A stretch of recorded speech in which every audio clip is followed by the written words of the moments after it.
Hello. Today I'm going to introduce you to another person, this time an essayist, and his name is Alfred George Gardiner. Gardiner was one of the most distinguished essayists of the 20th century. He wrote an amazing number of essays that are filled with humor, they're delightful, and they have some extraordinary thought patterns. Gardiner started his career as a journalist, working for a newspaper in England called the Daily News, and he wrote under a pen name called Alpha of the Plough. He was a prolific writer, and he went on to write so much that several compilations of his works had to be put together in later years. Gardiner's extraordinary originality of thought, his feeling, his capturing of emotions, and the reader-friendly format in which he put it have all gone together to give him a place as a genius in the literary field. Today we're going to take up one of his essays, a selection called On Shaking Hands. In this particular essay, Gardiner shows us how he supports the custom of greeting whereby Britishers shake hands with one another, and he considers this to be the most superior of all forms of greeting. He then goes on to talk about a few other customs from other nations that are unique and depict the cultures from which they come. And then further, he talks about some really strange experiences that he has had in shaking hands in his own country. Now, all across the world, it is customary to greet people whom you know in one way or the other. Every country and every culture has developed a form of greeting which is revered, respected, and acceptable to the people of that nation. However, sometimes it can happen that the customs of one nation are not acceptable to the people of another. In fact, they may not only be unacceptable, they may seem to be totally unintelligible and even hideous.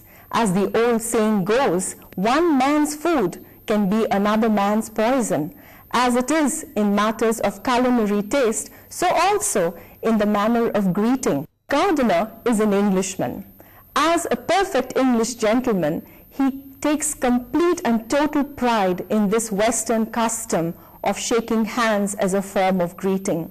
He says that this method of greeting is so ingrained in the Western psyche that a Westerner does it almost instinctively. It comes so naturally to him. When a Westerner sees an acquaintance or a friend walking up towards him, he doesn't have to think about what he's going to do or what he's going to say. Automatically, his hand just pops out and reaches out to his friend or acquaintance in a gesture of wanting to make social contact.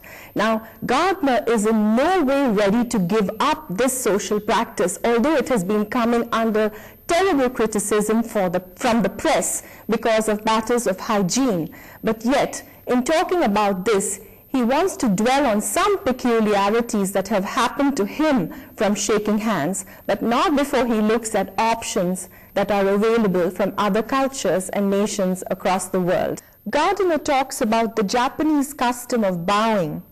The Japanese bend waist down, and the lower they go, the greater the respect they're showing. So if you want to show high regard to a Japanese guest, you would bow down about 45 degrees. But if you just want to say hello, a little bending down of your shoulders will convey it well enough. Thanks to Bollywood, we all know that sayonara means goodbye in Japanese. But did you know that Ohio means good morning? The Chinese, the author says, make a grave or serious motion with their hands, but many Chinese fold their hands together in a gesture of greeting very similar to our Indian namaste. And you might hear them say, ni hao, which literally means you good.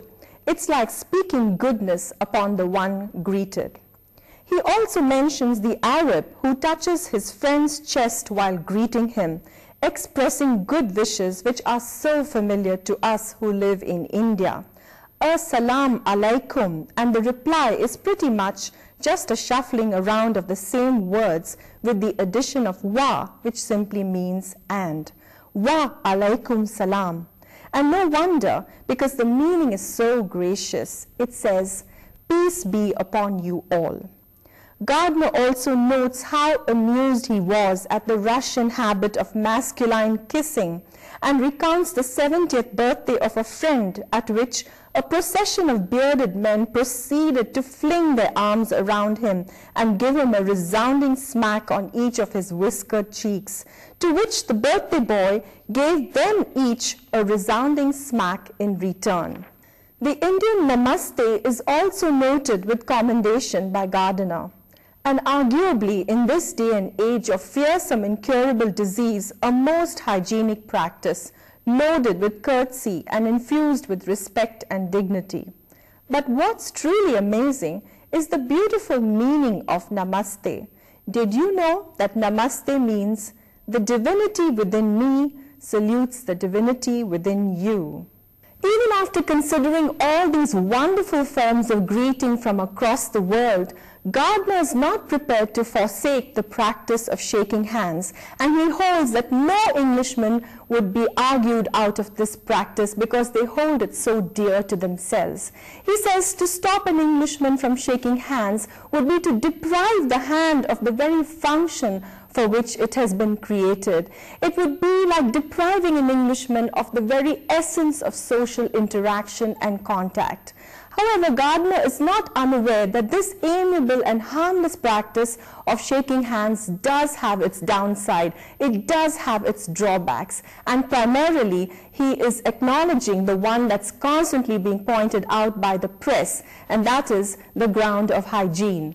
While you might be putting your hand out to somebody and wishing them a good day, they might just be clasping your hand and putting into it a whole package of bacteria that would set you out for a week or more. E.G. Gardiner makes a very interesting point in this selection on shaking hands. He says that the way a person shakes your hand is a good indicator of their personality and their character. He says that we can get many clues about an individual's moral as well as his physical characteristics just from the way he shakes your hand. He talks about one incident in which the 19th century romantic poet Coleridge met with Keats, a young poet who at that time was ailing with TB, an incurable disease before the discovery of the antibiotic. After that meeting, Coleridge remarked that I felt death in that hand. And this was so true because shortly after that, Keats passed away and deprived the canon of English literature of many great literary works. So this can really be true because the way a person shakes your hand can be an index of what they are actually like. That means a handshake can give away almost everything we are. Well, almost. The cold fish handshake.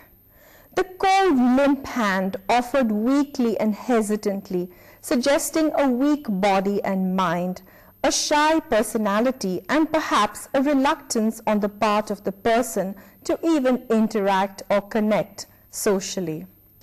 The dumped pudding handshake. Some people just appear to weakly dump their soft hands into yours and they're in no hurry to take it back.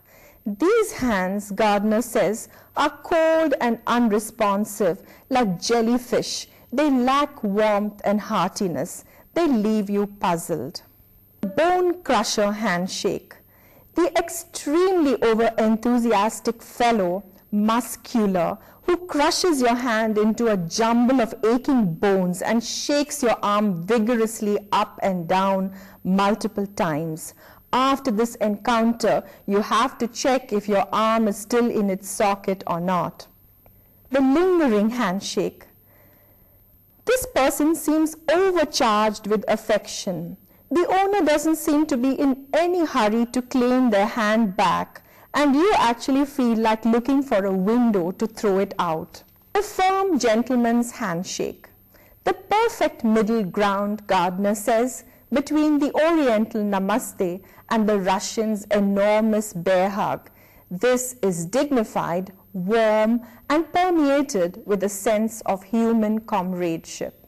That last kind of handshake, that innocent, amiable, firm, and friendly handshake, that's the one that Gardiner wants to support. He feels that it's beyond all criticism, even though the press has been constantly attacking it on grounds of hygiene. Now, even as the world is gravitating more and more towards common practices, it does seem like the good old British handshake is here to stay.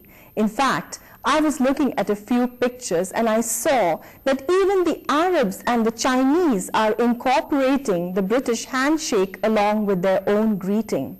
So, if shake hands you must, then get it right for goodness sake. Don't give anybody that dead fish handshake or that cold pudding hand, or not even the John Cena from WWE bone crusher handshake, but get it right, because the one you're shaking your hand with could be a prospective employer.